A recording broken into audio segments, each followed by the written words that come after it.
Hello there. In this session, I want to cover the three pillars of what I call excellent mindfulness teaching. And those three pillars are keeping teaching simple, keeping teaching elegant, and keeping teaching practical. In the last session, we touched on common mistakes about over-explaining and giving too much information. This session, we're going to move on and look at how to present your mindfulness teaching, which will make your course unique.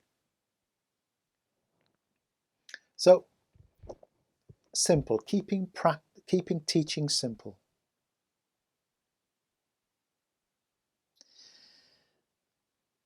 It's very easy to overcomplicate something that's very simple, such as mindfulness. Complexity, I'm afraid, we find attractive, we think it's clever. There's no need to be clever whilst teaching mindfulness. In fact, don't be clever. Cleverness, in a sense of appealing to the intellect, doesn't transform people.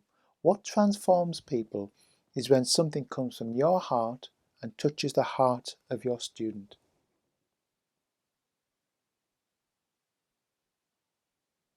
That's what transforms people.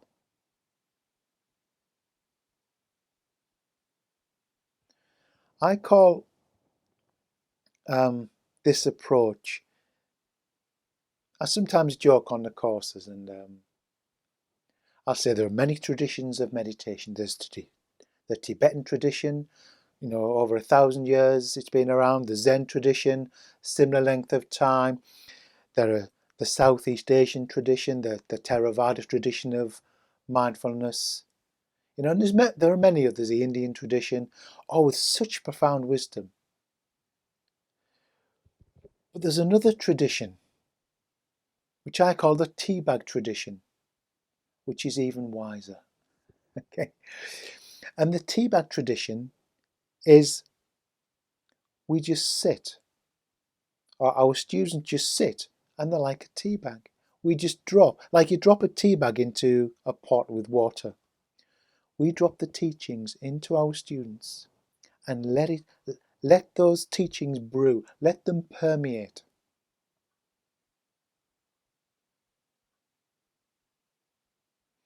We don't have to do a lot. You don't have to do anything to a tea bag for it to start.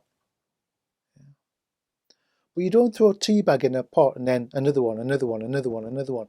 And that's how our teaching can be. We give a teaching which hopefully is of value. So you throw in a teaching, and then the tendency is to throw in another one, and another one, and another one. So what we do, we keep it simple. We throw in a teaching, we drop in a teaching, and we give it space to have an impact.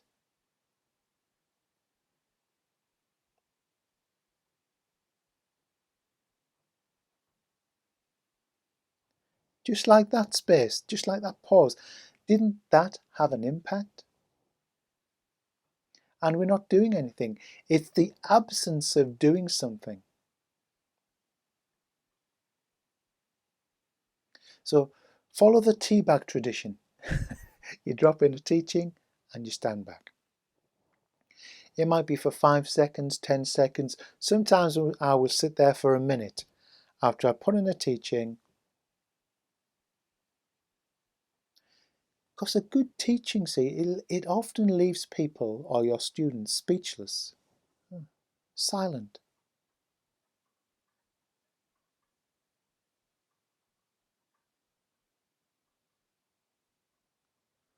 You often don't get questions. Because when I'm sharing mindfulness, I'm not teaching or I'm not talking to the mind. I'm talking to something behind the mind. it's got to go through the filter of the mind, obviously. But you have to give it time to get through those filters, and then it hits something. Something receives it. You have to give it time and space.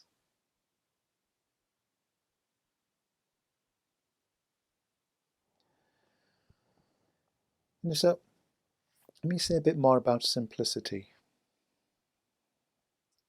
A while ago, I was having doing a supervision session with two students, two trainees, over Skype, over Zoom, and one of them said that she'd been explaining mindfulness, or trying to explain mindfulness to her class.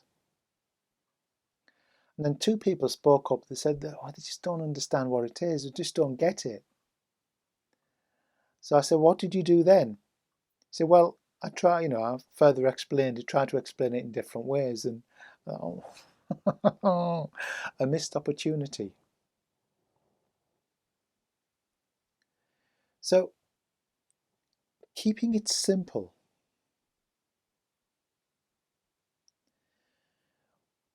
What I suggested, or I took it through a short exercise. I says, look, take your attention now to your contact with the chair you're sitting on. I said, feel that contact. Okay. What's to get, or not to get, or not understand about that?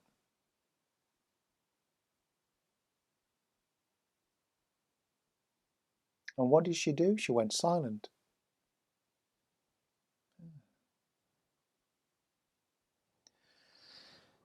So instead of all this giving more and more explanation, come back to the simplicity of awareness, to the present moment experience. You cut through the whole lot. Come back to this. So you give them a taste of it. Give them a taste of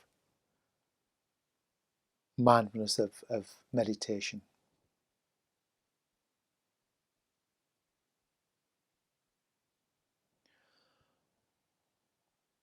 We're not teaching a lot of theory. There's not a lot of, this is not intellectual titillation. We're sharing something that can help transform their lives. There's great wisdom in keeping it simple.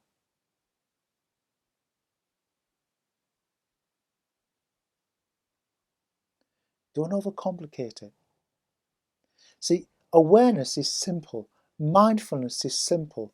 It's our intellect, our mind that begins to complicate things. Always come back to awareness. It's so simple. Just going to read an extract from the book.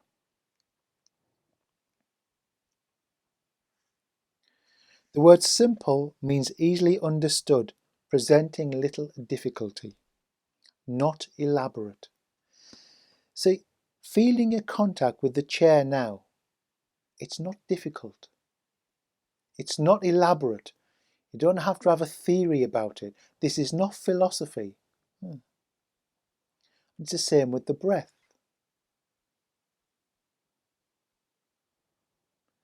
It's the same with thoughts. What you're doing, you're introducing people a way of paying attention to themselves. So our teaching needs to convey the simplicity of mindfulness and how to practice it. See, simplicity is where the power is.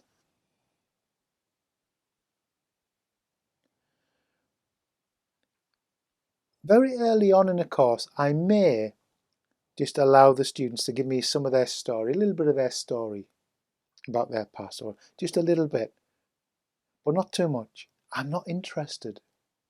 I'm not interested in their stories. I'm interested in them now. That's what interests me. I can't change their story. And They tell their story again and again and again. And what difference does it make? None. Now, I'm not saying there's never any time for that, because you want to build some sort of rapport. But at some point we start coming, oh yeah, okay, so what's going on now? What's happening now?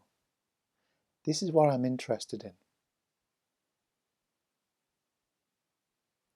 There's a quote, isn't it, that simplicity is the ultimate sophistication. I would say, slightly differently, it's the ultimate in wisdom.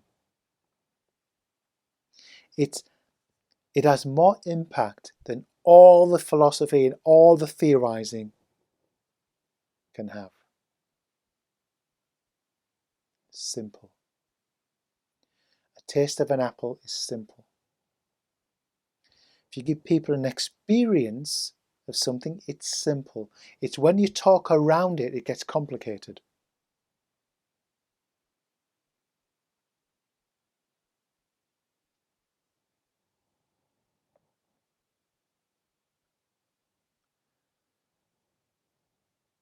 If you remember something, this may help you, that awareness or mindfulness, I like the word awareness, I like to use that word. Awareness is primary. The object of awareness is secondary. Always have that at the back of your mind. So being aware is primary. The object, whether it's the breath, the sound of the rain, an aching knee, an itchy lip, that's secondary. Because we can easily get confused. What do I give attention to? What do I focus on? What do I concentrate on?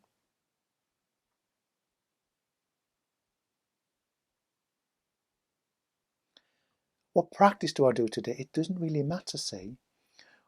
What matters is we are aware. I'm aware of the sound of the rain. It's raining here now. Well, it's the UK, so it would be. It's summertime. So when we pause, I can hear the sound of the rain. Nothing complicated, simple. Then I'm aware of my contact with the chair, the screen,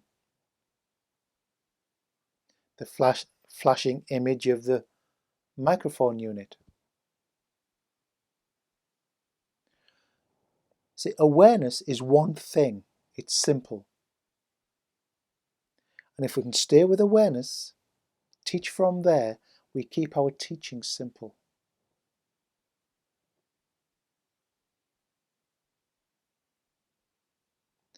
I once came across a quote from a teacher called Charlotte Joko Beck.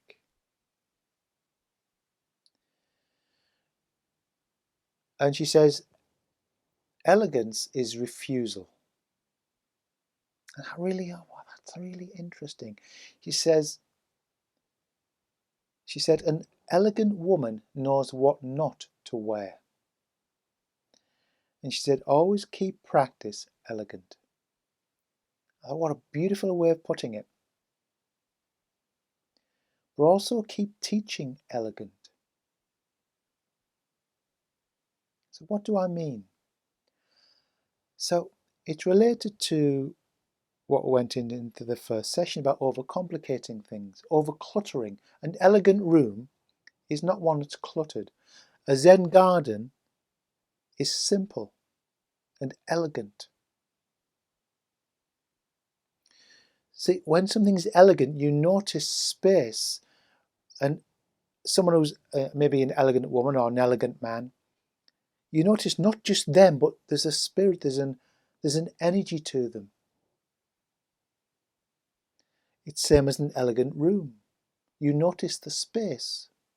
A Zen garden, within a Zen garden, you are meant to notice the space, not just the objects. So we can make our teaching elegant. I'll give you an example or a metaphor. When you go into an art gallery or a museum, it's either a great painting or a beautiful vase. what surrounds it? Or if it's a painting, it'll be a frame. But what surrounds the object? Nothing. They give it space.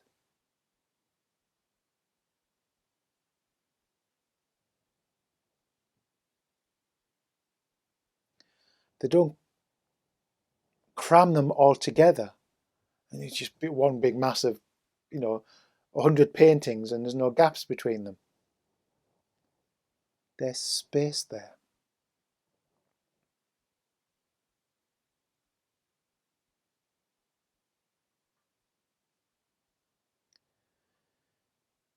And so what we do, we bring space into our teaching in a way of pause. We pause after a teaching. It's a way of making it elegant. So you drop in a teaching, like we mentioned, and then you pause. You make it elegant.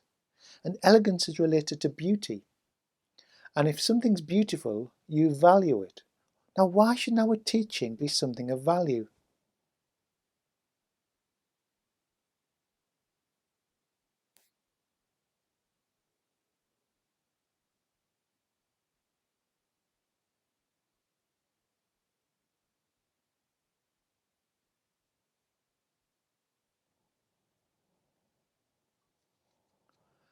You could mean more by saying less. If we're a bit unsure sometimes, we can overcompensate by saying too much.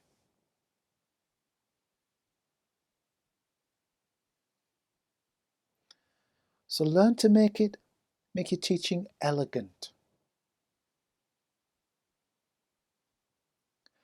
And what that means is you have to refuse to do something. You have to refuse to say something. Meditation is refusal. It's refusing the domination of thoughts.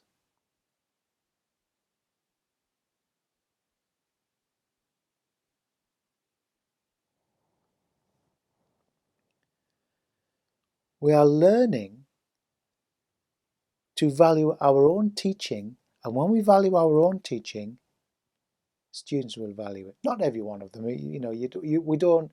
It's like throwing a net out. You don't get everybody. You don't move everybody. You can't.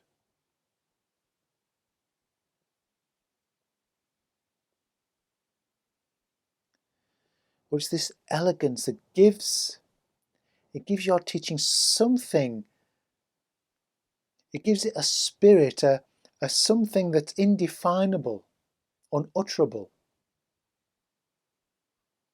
But people like it because I think a lot of us treat our students like baby birds and we're just cramming the food in, the teachings. Don't treat them like that. Leave them wanting more, not feeling full at the end of, oh God, and they might be sitting there thinking, oh God, shut up, oh, I've had enough. Our sessions are only, if we run like an 8-week course or something, they're only 90 minutes, if that. All you need are a few teachings for them to have an impact and they take them home. Don't need a lot. Quality. Think in terms of quality, not quantity. And it's similar to, if you come across new teachings, you have your handout. You might start off that thin. You find new teachings. And what do? You put them in, you put them in, you put them in, you put them in. And your handout ends up filling up. And your teaching in the class ends up filling up. We have to be willing to leave something out. You can't just keep putting stuff in. You lose. It loses its power. It loses its potency. Refusal. Elegance is refusal. Take something out. You've written a new course, right? What am I willing to take out? That. Oh, I don't want to leave that out. You have to, yeah, leave something out. And in the next session, we're going to look at silence and pauses and other things, but primarily those. And how, in itself, silence as a teacher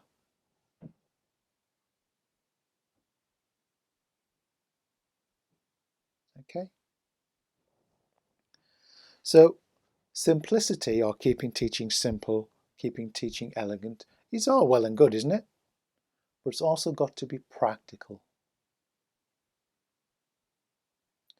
Practical brings it right down onto the ground.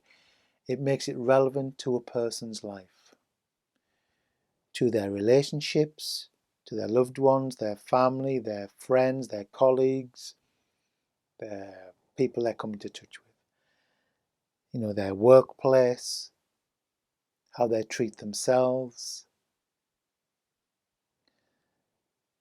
It needs to be practical. So that's why one reason we give people home practice. You take what's said here into your daily life.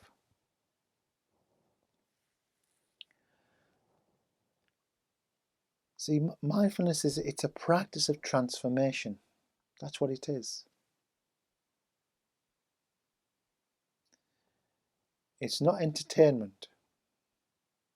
For me, it's not an interesting subject to study. It can be, but I want it to be based on a sound practice and a sound experience of what it actually is.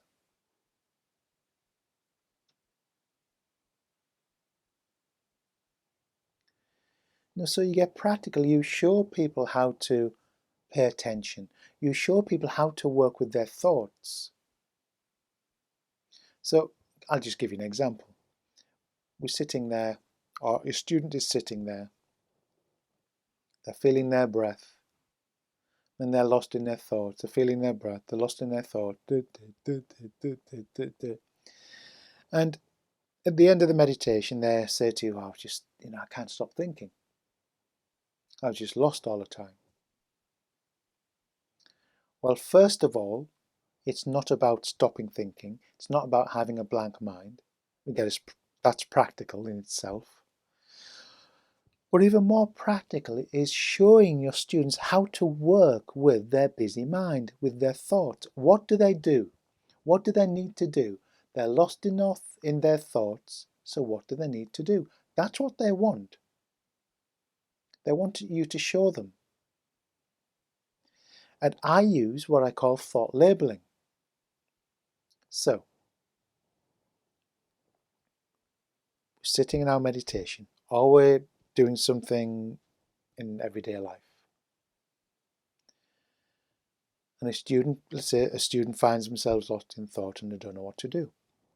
So, simple. You ask them to label their thoughts. When they notice, let me come back a bit. They're feeling their breath.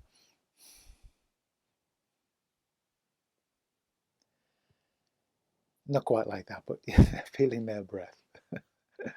Not that fast. Natural breathing.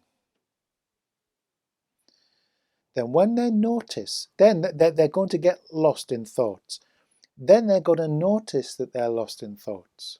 At that point, you just ask them to label the thought as thinking. You label it as thinking. Keep it practical. Then when they label it as thinking, it unhooks them from, see, thoughts are like hooks. They come along and they're hookers. And so, thinking, that's all it is. And it doesn't matter what the content is.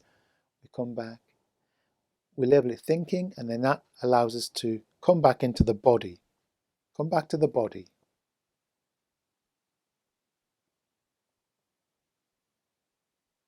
And then we can come back to a sense of the breath, or it's not always the breath, see? If there's a feeling of sadness, or if there's a feeling of frustration or anger, or whatever it is, we can make that the object. We can feel the sadness.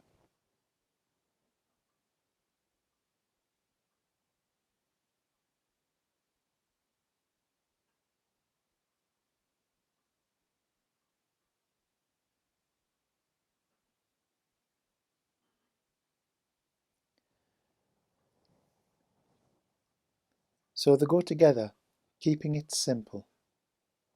Simple means direct, see? It's not mediated by lots of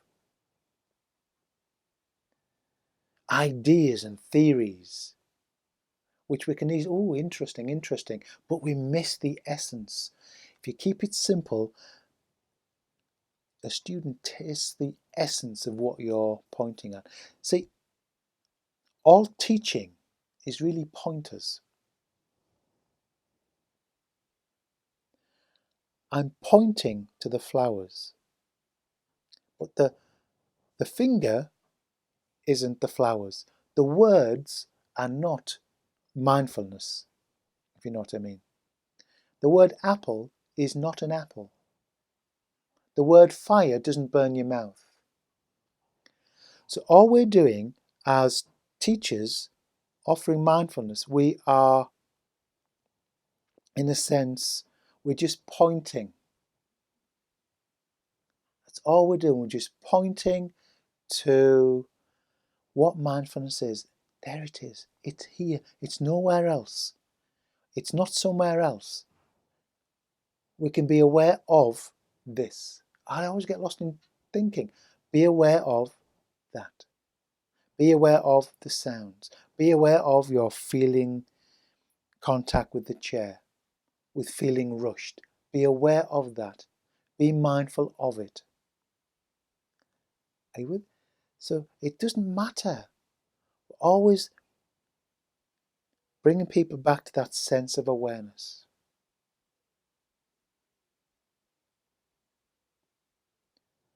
Just being aware of this sense of aliveness right now.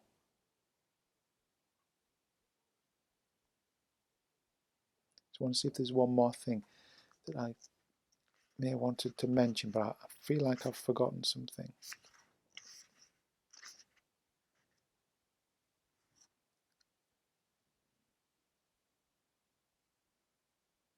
Oh yes. And keeping it simple means that we're not trying to work anything out. We're not trying to fix anything, change anything, get rid of anything, improve anything. We're pointing, always pointing to just this experience here and now. Becoming aware of this experience. Elegant. Value your teaching. Give it space. Don't fill it up with lots of too many things, too many ideas, too many teachings, too many activities. And practical. Keep it practical. How do I practice when washing up, for instance, or taking the dishes out of the dishwasher? How do I practice then? You feel what you are doing, the water, the bending over, but then you notice what takes you away from the present activity. We've mentioned this in the previous week, but I want to recap a little. Just this noticing what takes you away from the present moment. That's what we're mindful of.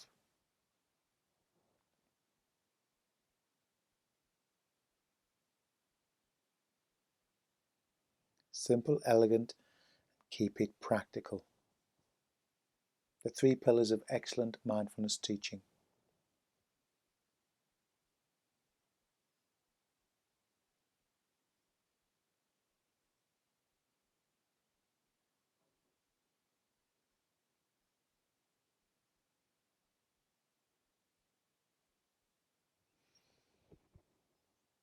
Thank you.